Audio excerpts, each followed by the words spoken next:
शांति के लिए पहली शर्त यही है कि श्री या धन की देवी के द्वारा दी गई संपत्ति भगवान को अर्पित की जाए।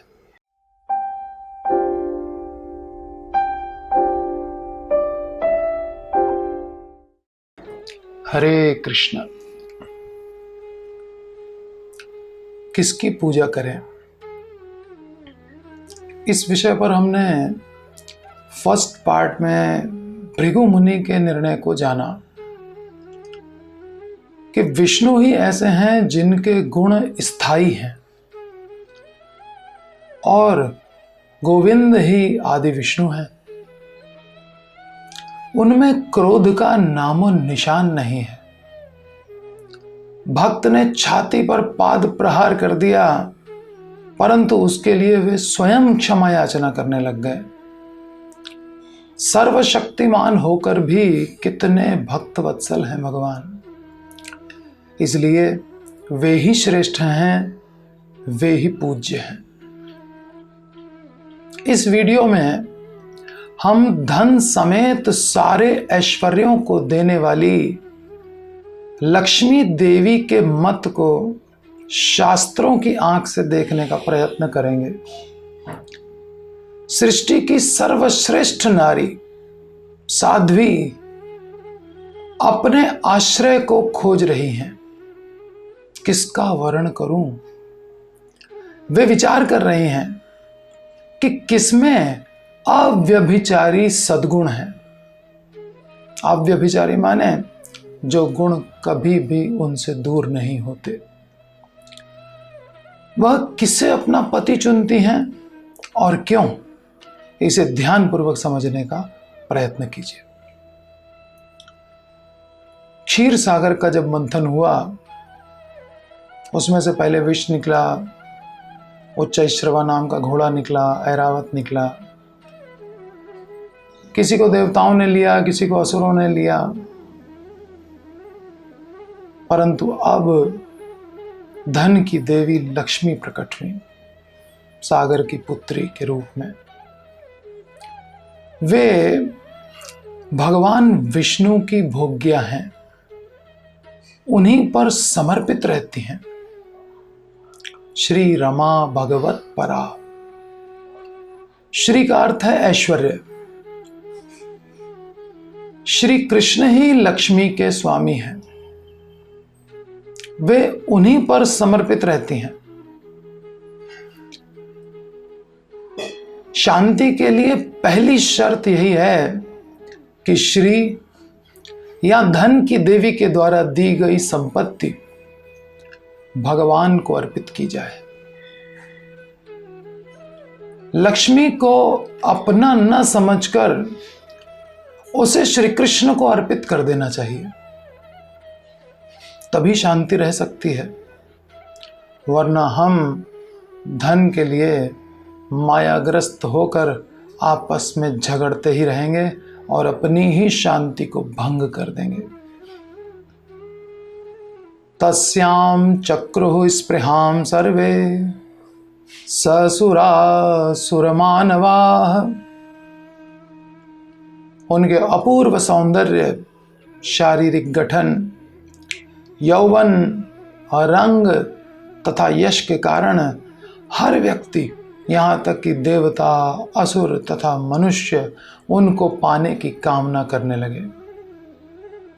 रमा देवी समस्त ऐश्वर्यों को देने वाली हैं, इसीलिए सभी उनसे आकृष्ट थे।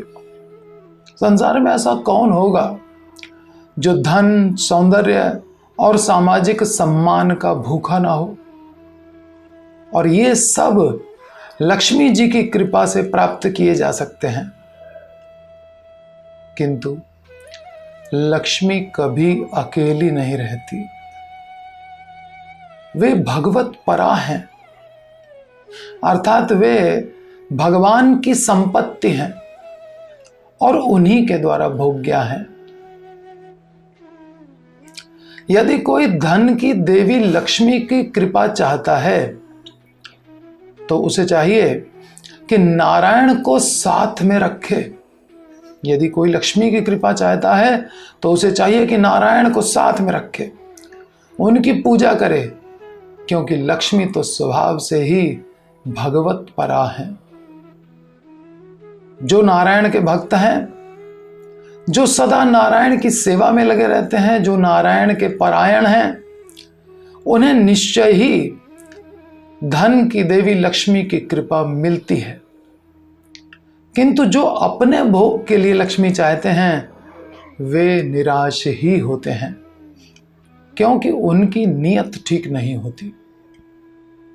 जैसे सुप्रसिद्ध असुर रावण रामचंद्र को लक्ष्मी अर्थात सीता जी से विहीन करके विजयी बनना चाहता था, किंतु नतीजा क्या निकला? उल्टा। भगवान रामचंद्र ने बलपूर्वक सीता को ले लिया और रावण अपने समूचे साम्राज्य सहित विनष्ट हो गया।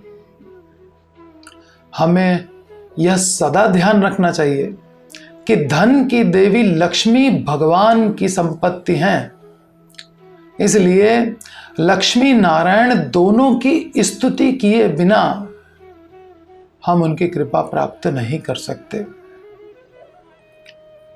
लक्ष्मी के समुद्र मंथन से प्रकट होते ही सारे देवता उनकी सेवा में लग गए। सबके द्वारा वांछित थी वो सेवा, द्वारा सब प्रसन्न करना चाहते थे लक्ष्मी देवी को। इंद्र उनके लिए आसन ले आया, गंगा यमुना अपने साकार रूप में प्रकट हो गई और सोने के पात्रों में जल लेकर के आ गई। भूमि ने साकार होकर अर्चा विग्रह की स्थापना के लिए जड़ी बूटियां एकत्र की। गाय ने दूध, दही, घी, मट्ठा, गोमूत्र, गोबर आदि दिया।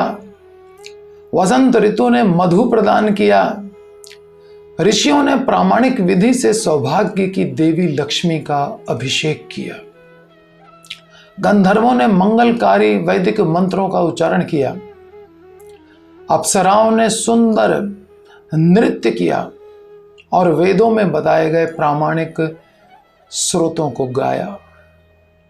बादलों ने तरह तरह के ढोल, मृदंग, पणव, मुरज, आनक आदि बजाए।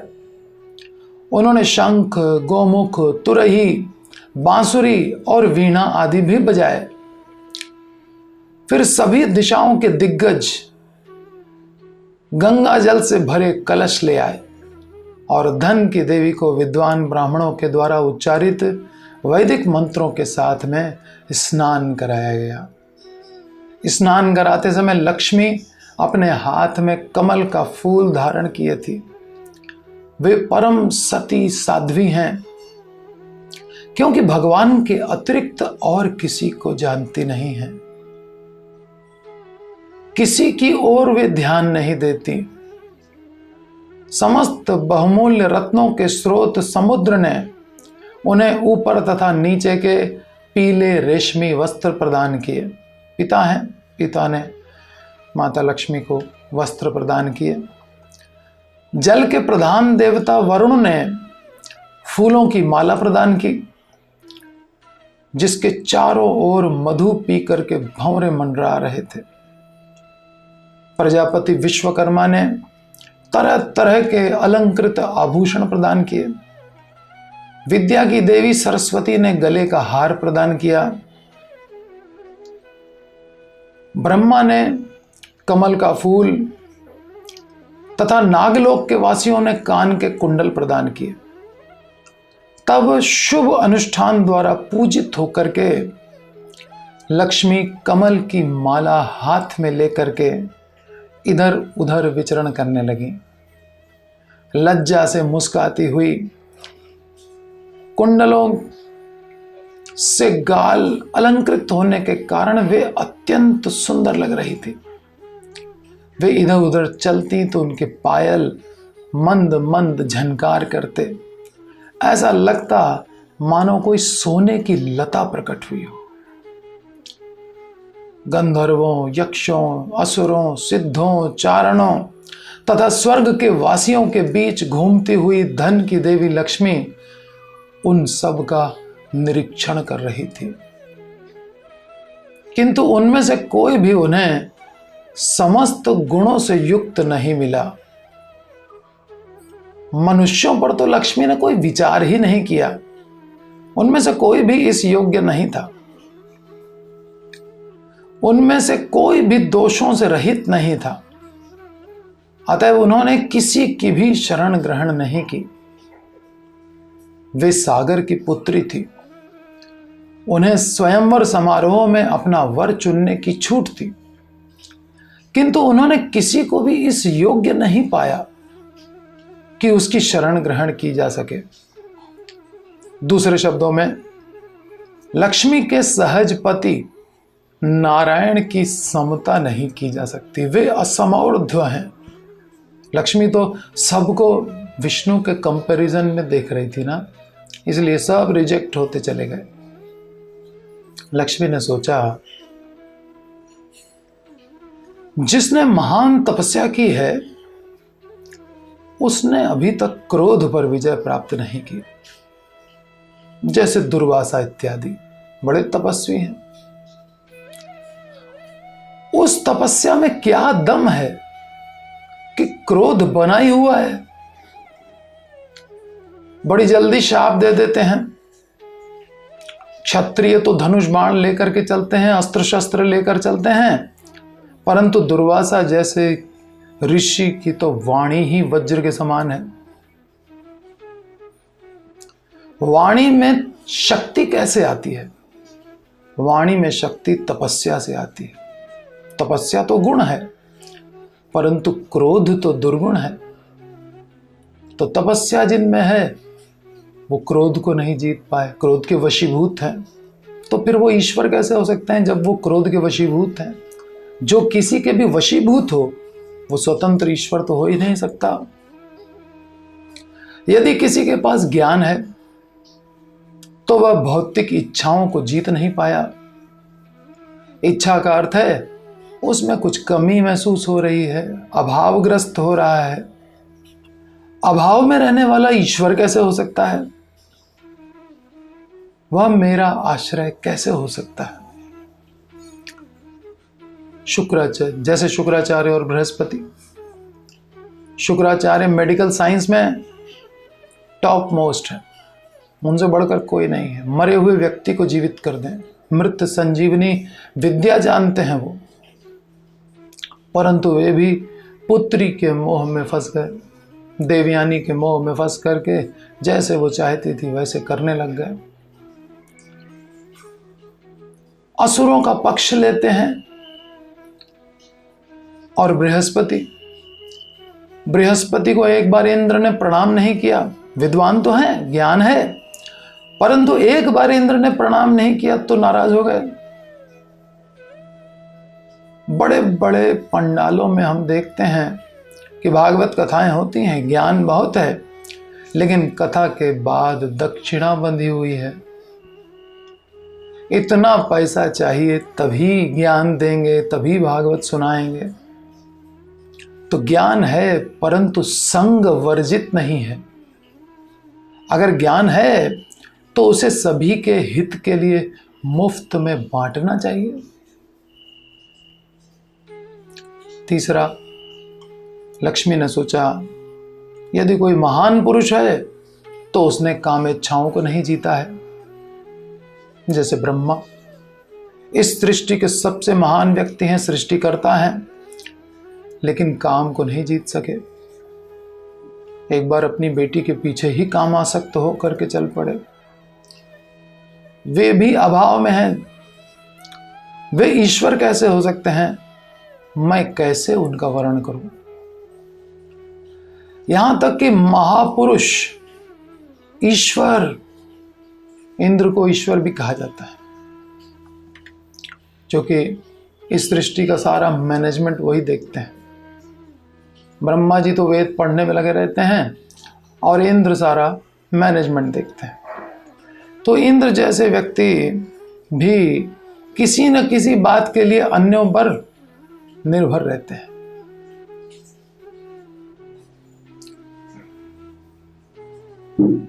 इंद्र तो उपेंद्र अर्थात वामन और बृहस्पति की कृपा से देवताओं के राजा के पद पर टिके हुए हैं। इनकी कृपा अगर हट जाए तो इंद्र भिगमंगे की तरह इधर उधर घूमते नजर आएंगे। बलि महाराज ने आक्रमण कर दिया था तो यही दशा हुई थी। आजकल के जो राजा हैं या प्रधानमंत्री, मुख्यमंत्री आदि, वो भी आम आदमी पर निर्भर हैं। उसके वोट पर 5 साल के लिए पदासीन होते हैं, फिर हटा दिए जाते हैं। फिर वो कोई भी परम ईश्वर कैसे हो सकता है? यहां पर लक्ष्मी परम नियंता की खोज कर रही हैं। विश्लेषण करने पर पता चलता है कि प्रत्येक व्यक्ति किसी न किसी के द्वारा नियंत्रित हो रहा है। अतएव भगवान कृष्ण के अतिरिक्त कोई अन्य व्यक्ति असली नियंता तो हो नहीं सकता। ईश्वरः परमः कृष्णः सच्चिदानंद विग्रह अनादिरादिर गोविंद सर्वकारण कारणम। वे कभी किसी के द्वारा नियंत्रित नहीं होते, क्योंकि वे सबके नियंता हैं, सर्व कारण कारणम है। लक्ष्मी जी आगे सोचने लगी, जिसके पास धर्म का पूरा ज्ञान है उसको मैं देख रही हूं कि वो दयालु नहीं है। धर्मः क्वचित तत्र न भूत सौहृदम। कितने ही हिंदू, मुस्लिम, ईसाई, बौद्ध, अन्य संप्रदाय वाले लोग हैं जो अपने धर्मों में दृढ़ता रखते हैं, परंतु सभी जीवों के प्रति समभाव नहीं रखते। वे अपने को धार्मिक तो कहते हैं, परंतु बेचारे पशुओं का वध करते रहते हैं। ऐसा धर्म निरर्थक है। दयाहीन धर्म निरर्थक है। सच्चा धर्म भगवान से प्रेम करना सिखाता है और भगवान के बनाए हर जीव और हर वस्तु से प्रेम करना सिखाता है। भक्त हर एक का मित्र होता है। सुहृदम सर्वभूतानाम। भक्तगण धर्म के नाम पर बेचारे पशुओं का वध नहीं होने देते। बनावटी धार्मिक पुरुष और भगवान के भक्त में यही अंतर होता है। परशुराम जी बड़े धर्मात्मा हैं। पिता की आज्ञा का पालन करने में उनसे बढ़कर के कोई नहीं है। पिता के कहने पर एक बार अपनी माता और अपने सारे भाइयों का सिर काट डाला। तो पिता की आज्ञा पालन करना तो पुत्र का धर्म होता है, लेकिन क्या माता के प्रति कोई धर्म नहीं है? मां और भाइयों का पिता की आज्ञा से सिर काट दिया, तो लक्ष्मी जी उनको भी रिजेक्ट कर दे रहे हैं। भक्तों को चाहिए, भक्तों की दया क्या है? भक्तों को चाहिए कि स्वयं हरि नाम जप करें, भागवत पढ़ें और दूसरों को भी प्रेरित करें। यही वास्तविक सौहार्द है, यही वास्तविक दया है। दूसरों को भागवत धर्म की ओर शिक्षित करना। फिर लक्ष्मी ने सोचा कि किसी में त्याग है, परंतु वह मुक्ति का कारण नहीं है। वह न तो स्वयं मुक्त है और न ही अन्यों को मुक्ति दे सकता है। मुकुंद तो केवल कृष्ण है। अपने धन आदि का त्याग करना महान गुण है। त्याग एक अच्छा गुण है, लेकिन इसे कहां त्यागें, यह जानना अति आवश्यक है। उसे भगवान के लिए त्यागना चाहिए। जैसे शिवी ने अपने शरीर का मांस एक कबूतर की रक्षा के लिए काट करके एक चील को दे दिया, परंतु उससे क्या लाभ? यह मुक्ति का कारण नहीं हो सकता। त्याग तो बलि महाराज ने किया भगवान के लिए। दधीचि ने त्याग किया, भगवान की योजना थी। देवता मांगने गए, शरीर की हड्डियां दान में दे दी, अपने जीवन की परवाह नहीं की। तो देवताओं के हित के लिए दधीचि ने त्याग किया। वे भगवान के पार्षद बन गए। गीता में भगवान कहते हैं यत करोषि यद अश्नासि यद जुहोषि ददासि यत तपस्यसि कौन्तेय तत्कुरुष्व मदर्पणम मदर्पणम।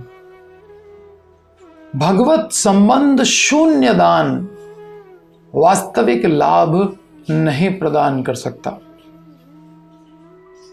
फिर लक्ष्मी ने आगे विचार किया कि किसी में महान बल है लेकिन वो काल शक्ति को रोकने की क्षमता नहीं रखता। उसका बल काल के अधीन है, एक दिन तो मरेगा ही। मृत्यु सर्वहरश्चाहम। हिरण्यकशिपु जैसा वीर भी अपने को बचा नहीं पाया जब नृसिंह देव काल के रूप में सामने प्रकट हो गए। किसी की भी भौतिक शक्ति या पराक्रम भगवान की शक्ति के आगे कुछ भी नहीं है। कोई संसार से बड़ा विरक्त है। आगे लक्ष्मी सोच रही है विरक्तों के बारे में, जैसे चार कुमार और नारद आदि। ये अपने आप में ही संतुष्ट रहते हैं, इसलिए इन्हें विवाह की आवश्यकता ही नहीं है। ऐसे व्यक्ति के साथ कोई स्त्री कैसे रह सकती है जो अपना ही समाधि में रहता है। अतएव कोई भी प्रकृति के गुणों के प्रभाव से मुक्त नहीं है। फिर लक्ष्मी सोचने लगी, हो सकता है कोई दीर्घायु हो किंतु अच्छे आचरण वाला ना हो, या उसका आचरण मंगलमय ना हो। जैसे लोमश ऋषि, मार्कंडेय ऋषि, इन्होंने बहुत इंद्रियों का दमन किया है। ये स्त्री की भावनाओं को क्या समझेंगे। किसी में मंगलमय और अच्छा आचरण हो लेकिन उसकी आयु स्थिर ना हो। कुछ लोग स्त्रियों को खुश करने के गुण में तो हैं परंतु दीर्घायु नहीं है, जैसे हिरण्यकशिपु, रावण आदि। जैसे कर्दम मुनि के साथ रहकर देवहूति बहुत क्षीण हो गई थी। पति ध्यान नहीं रखेगा तो पत्नी की दशा ऐसी हो जाएगी। यद्यपि शिवजी जैसे देवताओं का जीवन शाश्वत है परंतु उनकी आदतें अमंगल सूचक हो सकती हैं, जैसे शमशान में वास। और अन्य लोग सभी प्रकार से योग्य होकर भी भगवान के भक्त नहीं हैं, उसका भी मैं वर्णन नहीं कर सकती। इस प्रकार पूरी तरह विचार विमर्श करने के बाद लक्ष्मी देवी ने मुकुंद को पति रूप में वर्ण कर लिया। यद्यपि वे स्वतंत्र हैं और उन्हें चाहते भी नहीं हैं, वे अपने स्वरूप के ही आनंद में रहते हैं। वे समस्त दिव्य गुणों, योग शक्तियों से युक्त हैं, अतएव सर्वाधिक वांछनीय है। लक्ष्मी ने सोचा, यद्यपि मुकुंद को मेरी आवश्यकता नहीं है परंतु मुझे तो उनकी आवश्यकता है। उन्होंने अनेक गुणों को धारण करके रखा है, वैसे ही वे मुझे भी धारण कर लेंगे।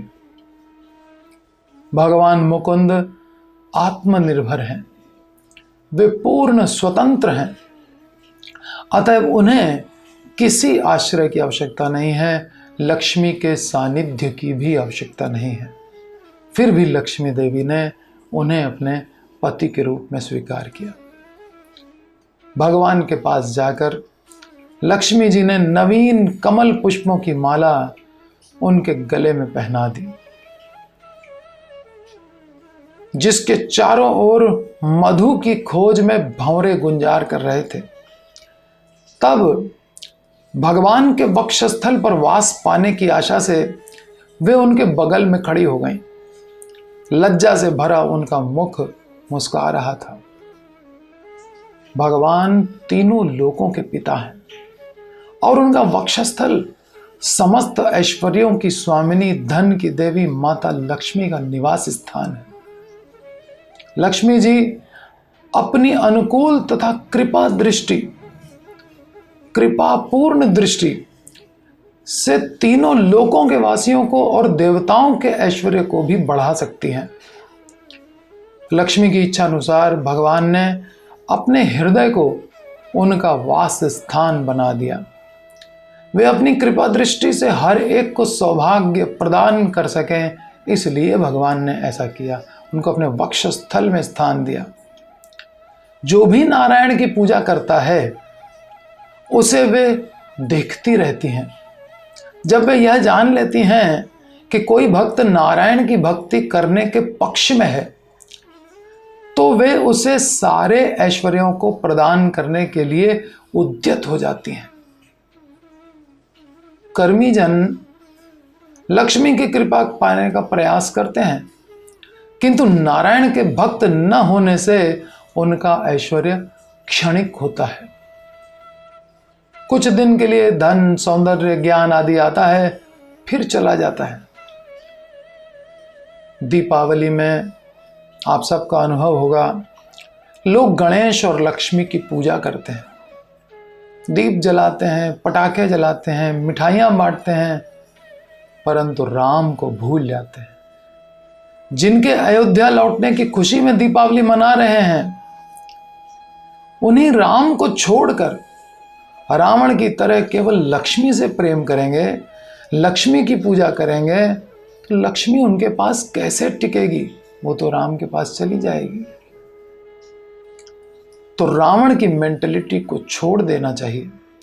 सीताराम, लक्ष्मी नारायण, राधा कृष्ण का साथ में भजन करना चाहिए। आपको स्थायी रूप से लक्ष्मी की कृपा अवश्य प्राप्त होगी।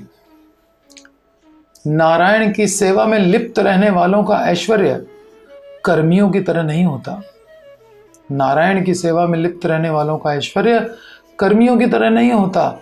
भक्तों का ऐश्वर्य उतना ही स्थायी होता है जितना कि नारायण का। स्वयं नारायण का जितना स्थायी ऐश्वर्य है, उतना ही भक्तों का होता है। जैसे ही लक्ष्मी ने मुकुंद के गले में कमल की फूलों की माला डालकर उन्हें अपने वर के रूप में चुना, तब गंधर्व, चारण लोक के निवासी अपने अपने वाद्य यंत्र, शंख, तुरही, ढोल आदि बजाने लगे।